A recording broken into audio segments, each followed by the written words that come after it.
Welcome to the Bob and Tam Show today. You know, a lot of guys say you got to spend $1,500, $2,000, $4,000, $5,000 to stay around Sturgis. Well, today we're going to show you some places you can bring that tent or that RV and you can stay for free. Stay all the way to the end because we're going to give you some real good tips that you can find a lot more places than we're worth the few that we're going to show you today.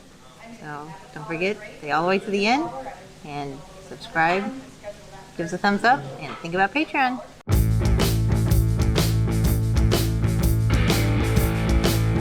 So what's with this free camping? Actually, we all deserve it, especially, well, pretty much everybody that's in the United States. It's federal land that we pay our taxes on. Gives us a right to stay on this land. You know, there is a few rules here that we're going to flash up on the screen here. You can take a quick look at. You know, you got to just remember that this is public land, and there's nobody out there taking care of you. There's nobody taking the trash out for you. There's nobody out there that's giving you security or, you know, pulling you out if you get stuck or whatever the case may be. This is desolate land that's owned by the government that they allow us to stay on up to 14 days, and in most cases, especially the ones we're talking about today, it's actually free. There's no charge at all for those 14 days.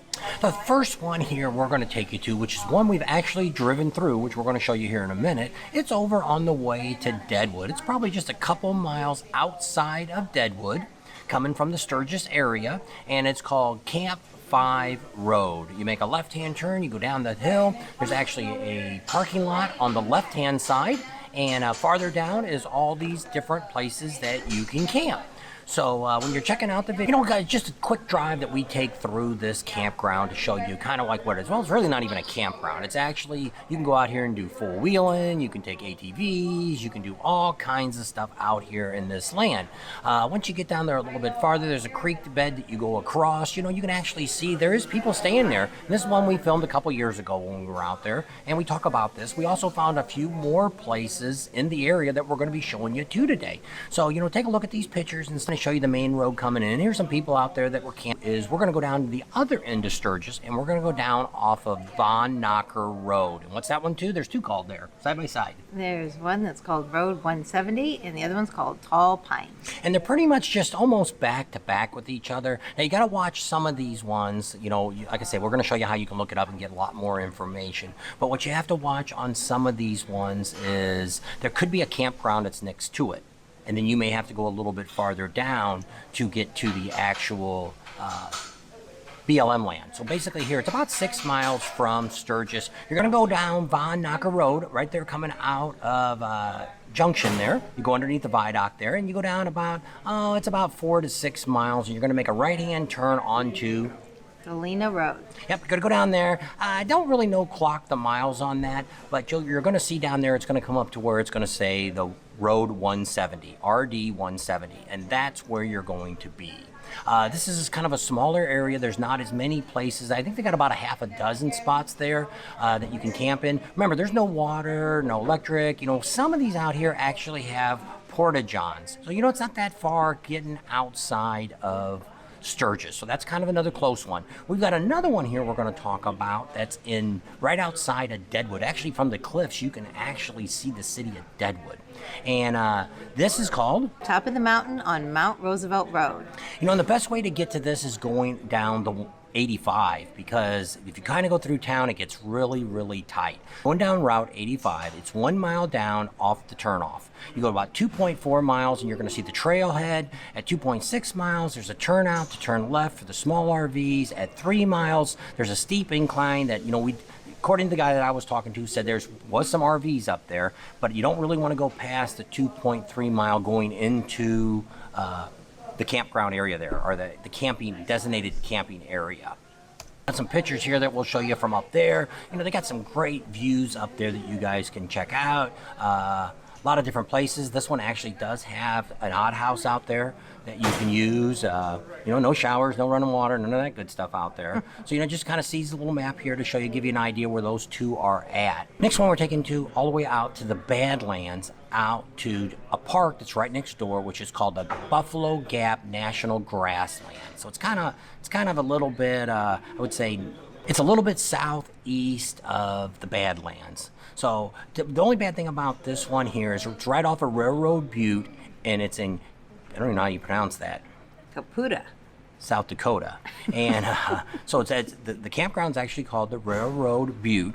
And that's a town that it's in, and it's on Farmingdale and Folsom Road. From Walls Drugs on 240, it's 6 miles. On the left-hand side, you'll see a dirt road, and that takes you right out to it. Now, the only bad thing about this one is it can get really windy there. There's not a whole lot there to protect you from the elements, but it is a pretty, it's a nice place. You'll see a lot of people out there. Almost every weekend, there's people out there, and there's anywhere you can park your RV or your tent, you're going to be okay out there. There's plenty of room. Next one, we're going to go back into Lead, and it's off of Hannah Road.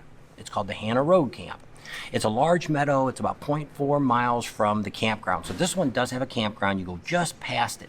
Actually, where the entrance is of the campground, if you look right next to it, there's a road that's in and out that you can get into. And it's a little bit easier if you've got a bigger rig to get in there. But I mean, this is pretty nice. But I think in this one here, there's only about 4 or 5 spots that you could actually get an RV in. Now, if you're bringing tents and a bunch of people out with tents and stuff, you're going to have plenty of room out here to big out. But I mean, there's a lake out here. There's a stream out here. So it's really a neat place to check out.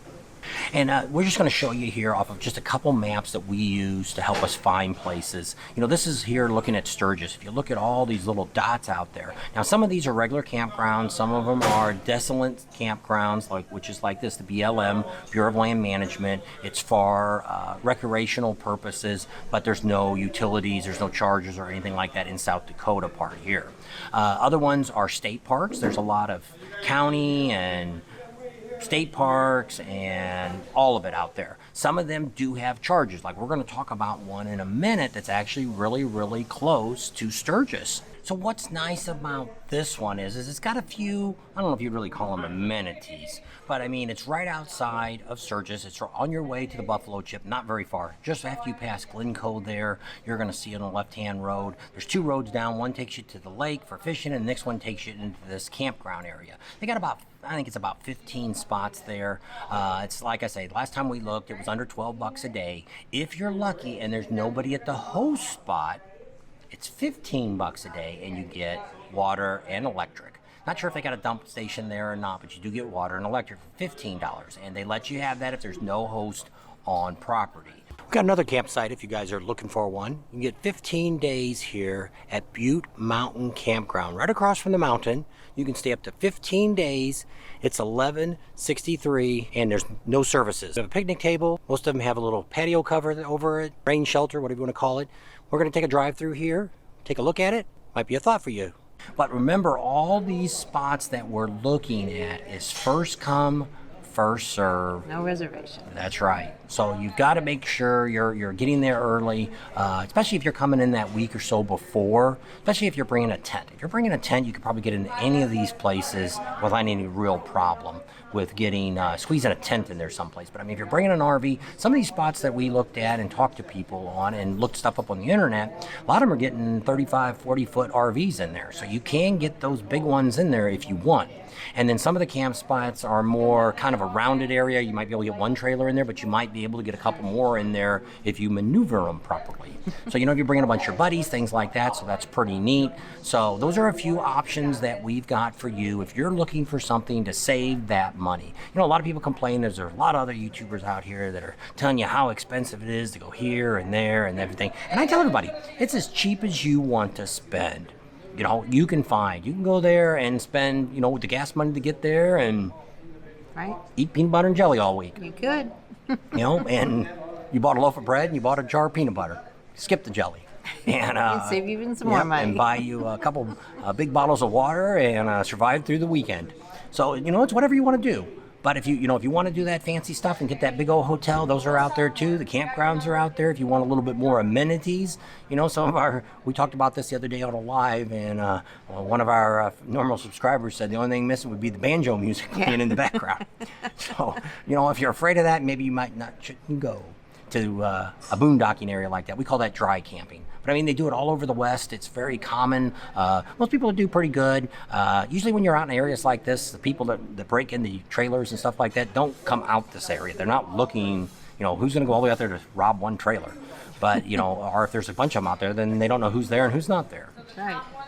So those are a couple things that we just wanted to show you today, and we're also going to tell you a little bit about where you can find this good information, because it's not that hard to find. Now, the other thing that we're going to be doing when we arrive out there in right outside of Rapid City, right before getting into the Black Hills, there's a forestry office.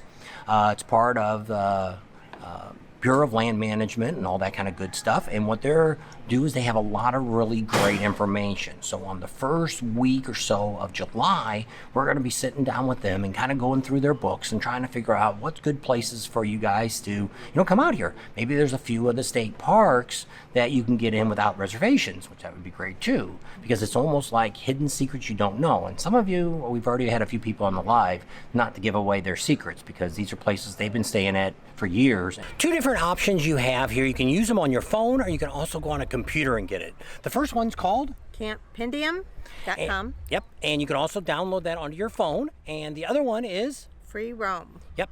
Both of those you can use the free version. You don't have to pay money for them, but if you pay money, you get a lot of extra freebie things. So it's up to you if you want to spend that extra money. But that'll give you a lot of really good ideas. It also gives you a lot of recommendations and reviews from other people that have stayed at some of these locations.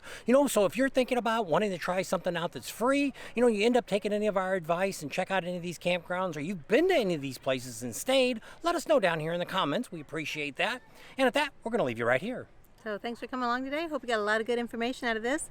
Those 2 free websites you can also get anywhere in the United States. Free campgrounds. So don't forget to subscribe, share us with your family and friends. Think about Patreon, give us a big thumbs up, ring that bell for notifications, and we'll see you on the next video.